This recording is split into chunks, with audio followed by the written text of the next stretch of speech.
हमारे बालकनी में फ्लावर्स और ऑर्किड्स का बहुत सारे पॉट है।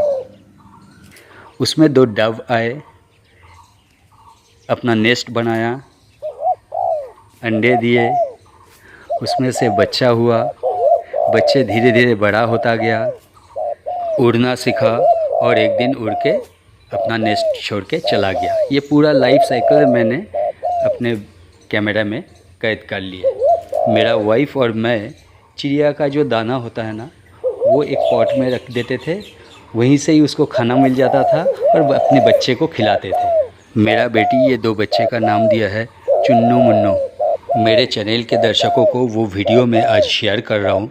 अगर वीडियो अच्छा लगे तो लाइक शेयर कमेंट कीजिएगा और प्लीज़ मेरे चैनल को सब्सक्राइब कर लीजिएगा।